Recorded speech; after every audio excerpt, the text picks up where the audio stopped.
Chinese dragon leading a pipe band.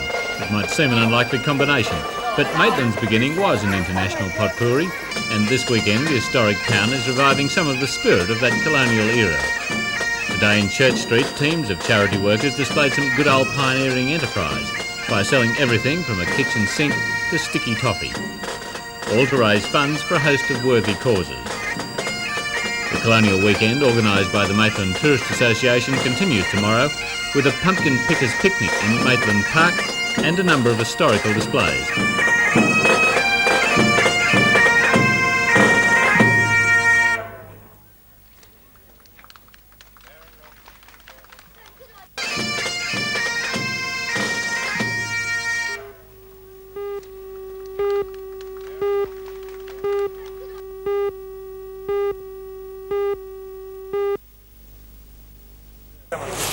The reservists, with a smattering of regular army soldiers, moved into the forest today and prepared to rough it for the next 2 weeks. They won't be setting up any elaborate tent cities. Instead, most will live in backpack tents so they can stay mobile and spend the maximum amount of time training. The exercise basically is the culmination point of the year's training for the Army Reserve battalions. And the high point of the exercise will be a 24-hour exercise, which we call an RTEP. In fact, it's an evaluation exercise where each subunit or infantry company is actually tested in this particular year in the attack phase of war. And there's a special exercise designed where regular Army assessors will come down and put a company through a scenario for 24 hours and test all facets of their training.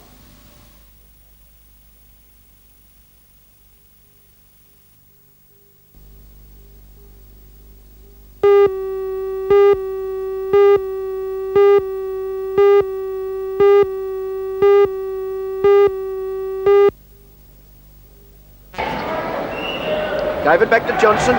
Here's Morrow, close to the ring, got the points too. He's just moving ice away to give him that little bit of room. They've had a big tussle and Morrow's been well and truly on top in this game, I would think. Here's Ian Davies. There's the big man Terry was talking about with that marvellous rebounding. Scores a bit too, doesn't he? Also got round him, didn't get points. Going high was Donny Ray. Fair dinkum, he's on a rubber band cruise. He goes straight up and stays there. Davies. Whoop, whoop, in! Gee, did well there, Davies.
Apart from the $5,000 first prize money, McEwen scored bonuses for winning the pole position and for leading the race during its progress. When McEwen took the checkered flag at the end of 150 gruelling laps, he was 4 laps clear of his nearest rival. John McEwen has 1 lap to go before he wins $5,000 in the Winfield Easter Grand Prix. Half a lap to go. The checkered flag coming out, and it's Newcastle's car race for the first time. Don McEwen.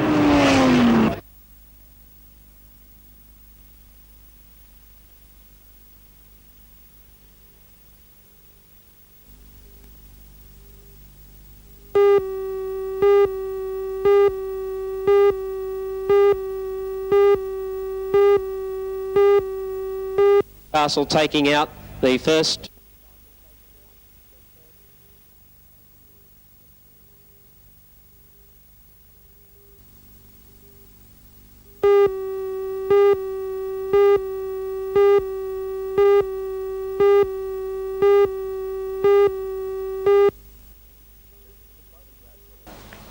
This is the photograph released by police today of the man they wish to talk to. It's hoped that he'll be able to assist them in their inquiries over Saturday night's murder. Dairy farmer Mr John Parry discovered the murder when he returned to his property at Brunkers Lane, Ravensworth at about 8:30 on Saturday night. Police say after entering his home, Mr Parry went to the bedroom of his nephew, 20-year-old Tony Parry, and found him kneeling between the wardrobe and the bed in a pool of blood. They say he had been shot in the face with a shortened double-barrel shotgun. Today, police were following a number of leads after calling for help from the public. In particular, they wanted to locate the dead man's motorbike, a 1981 Honda 500 with a sissy bar at the rear of the seat. It's believed the young man wanted to buy the bike from Tony Parry, but he refused to sell. This has been floated as a possible motive for the killing. The man police have been looking for today was working at the Parry farm up until Thursday before Easter, when he was given the sack. The victim in this murder case, the man's nephew, was called in to give his uncle a hand.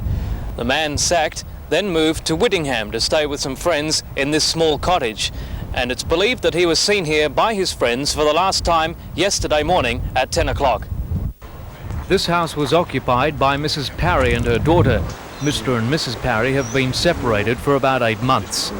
The man police are looking for stayed with Mrs Parry after losing his job, and he returned here on Saturday night where he was questioned by police.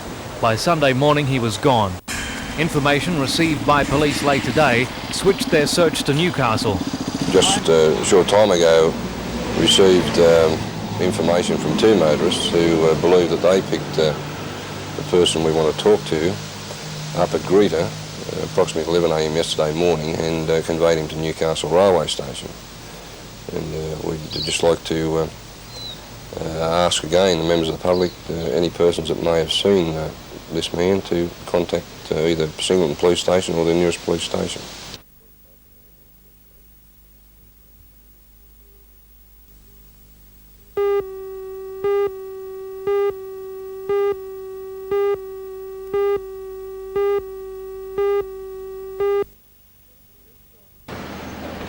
The 3-storey building will cost $4.5 million, the majority of which is being spent on the structure itself. The Shortland County Council is hoping to have the new Systems Control Centre completed by June this year. But then comes the hard part, installing the computer-based control equipment, which is expected to take many months. The first delivery of equipment is scheduled for July this year. And in preparation, staff will undergo special training courses from May right through until September this year. When complete, the System Control Centre will have the capacity to control up to 100 substations, but it will also include a range of communication systems. The new centre will replace the ageing Queen Street site, which is nearing the end of its life.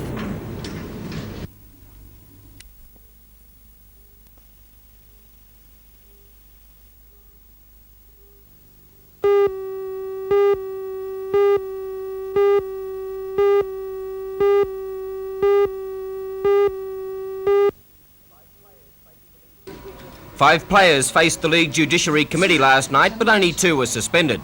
They were Cessnock first-grade player David McHenry, who was suspended until the 9th of May for misconduct, and Greg Webster, who plays in the Cessnock under-23 side, who was suspended until the 1st of January 1985 for misconduct biting. The other players, Tony Parry of Centrals, Paul Brady of Wests, and Cessnock's first-grade captain coach Neil Pringle, were given cautions with warnings. Beside all of the strife at the judiciary last night, the General Manager of the League, Graham Hards, explains that Newcastle will see some great football in the next couple of months. Within the next 2 months we've got some great games of rugby league. I believe the best ever in Newcastle. We start off a week next Saturday when our Newcastle side, which is a very good side, takes on Riverina in the Caldex Country Championship out at Carl Oval. And then, of course, on the 27th of April, the following Wednesday, we've got a KB Cup match up here, and the 2 top Sydney sides, Penrith and Canterbury, will be playing. And of course, all this leads up to the big one, and that's the Country City fixture on the 21st of May at the International Sports Centre.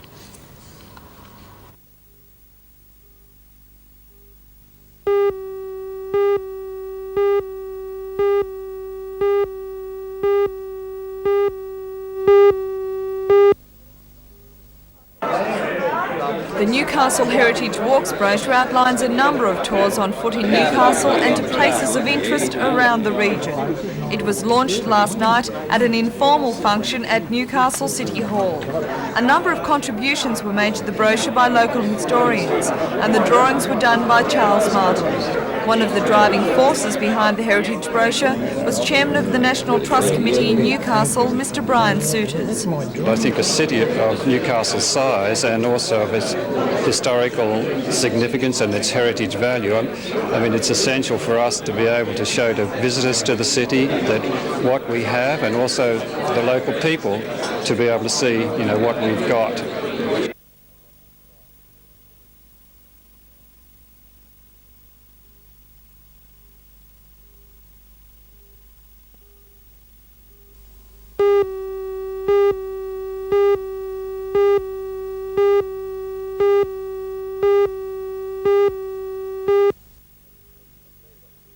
Oh yes, it went very well in England. It's unreal the type of football they played against top English sides. Tell me about the under-14s performance. They won every game except the final and scored 14 goals, had one against them, and that goal was scored in the final. They went down 1-0. And I believe you had one disallowed in that final. Yes, it was a goal that I thought was okay. It was there was nothing wrong with the goal, but really they outclassed us. They were a better team on the day, the only team that really sort of took control of the game against us, you know. Now, Jim, the under-16s also made the final, which is a magnificent achievement. Yes, they beat Scotland to go into the final and were beaten by Ipswich Town in the final 4-0. Now, you're playing sides from all over the world, Gibraltar, USA. The competition must have been pretty fierce. Yeah, it was real good competition. The top junior sides in England were playing, and we did well against them. Now, I also believe that a couple of the lads have been approached by English First Division clubs to maybe sign up on their books. Yes, I don't know the boys in the 16 side, but 3 I think have been approached. And last week, a boy called Chris Brown was approached by Aston Villa in the under-14s.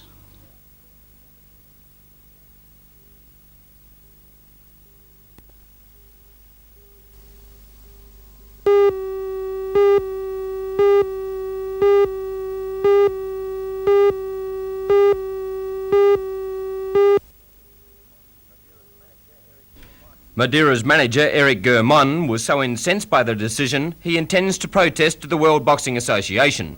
US referee Larry Rosadili scored the bout 145 points to 143 for Tokashiki. Judge Fernando Visa of Venezuela gave it to Madeira 145-144, while Judge Cesar Ramos of Puerto Rico had the boxers at 144 points each.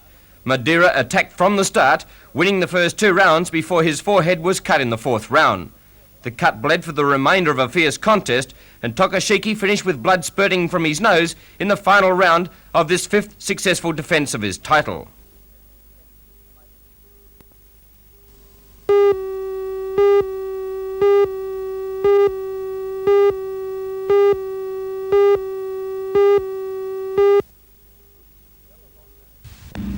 Telethon manager Jeff Dean accepted a cheque for $6,223.74 from a combined community group in Raymond Terrace after the group had pledged $3,000. Bruce Townsend, Mick Collins and Tom Hughes formed the group to organise raffles and a family fun day. Tom, who's also Raymond Terrace's Citizen of the Year, says the bringing together of so many community groups and clubs was an added spin-off to the fundraising. Receipts for pledges are still being written, a task which organisers say will continue until all the money is received.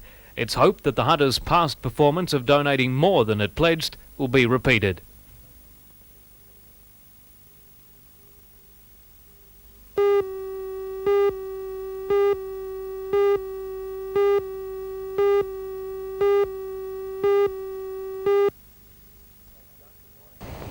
Thanks, John. Good morning. Well, it's a little bit sunny out here at the moment, although there's quite a bit of cloud around. We are expecting a few showers along the coast this morning. The wind at the moment is very cool, blowing from the west, or the southwest I should say, and conditions at our city beaches aren't looking too good once again. We have a fresh southerly swell, waves around 1.5, occasionally 1.8 metres at the open beaches in town. Best beaches for the board riders today, I'm afraid, Stockton, Nobbies and Blacksmiths, or the southern protected corners of any of the city beaches. And they're about the only waves you'll find, and in those protected corners the waves will be a little bit smaller, around 1 to 1.2 metres. For the swimmers today, take a little care, sweeps to the north and bad rips at all of our city beaches. although if you're swimming between the flags, conditions should be quite safe, although the water's really cold just at the moment. As far as the weather's concerned today, the forecast is for a cool day with isolated showers, chiefly coastal. Southwest to southerly winds at 20 to 40 kilometres per hour, slight to moderate seas on a moderate swell. Newcastle and Scone today both expecting a top of 20 degrees. High tide coming up at 9 this morning, 1.7 metres. Low tide at 3 this afternoon at 0.4 of a metre. And the outlook for Friday and Saturday, cool with southerly winds and a few showers. Well, that's our look at the surf and weather this morning. Another not so good day for the board riders. Plenty of waves around on that fresh southerly swell. The wind's just blowing too far from the south at the moment. Only waves in southern protected corners and not a good day for the swimmers. Have a great day whatever you're doing. We'll be back again in the morning.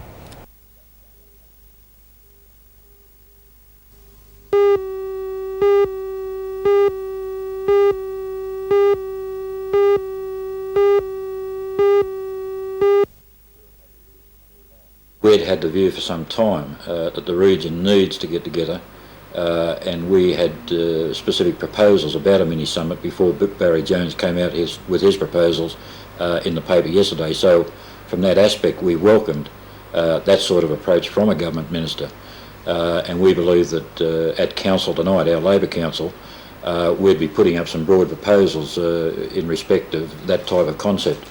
So you're actually calling for a conference and will actively organise one? Yes, we'll have proposals for council tonight arising out of our discussions with ministers last night, because they were saying exactly the same thing, that they want to know. They want districts to compile programs, job creation programs, do the background material to it, and then go to government with those proposals.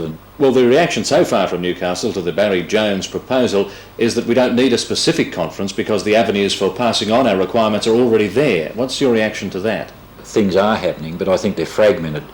I think there needs to be a more collective effort in pursuing, and so that I believe that such a conference would be able to achieve that.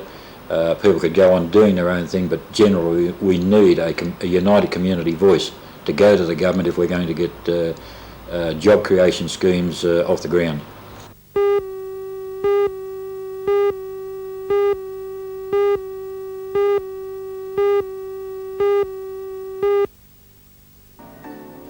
The team competition saw the continued dominance of the Soviets, who specialise in the sport, which has been accepted for competition in the next Olympics in 1984.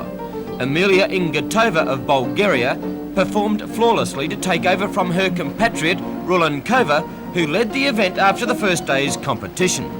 Here is Ingatova performing in brilliant style.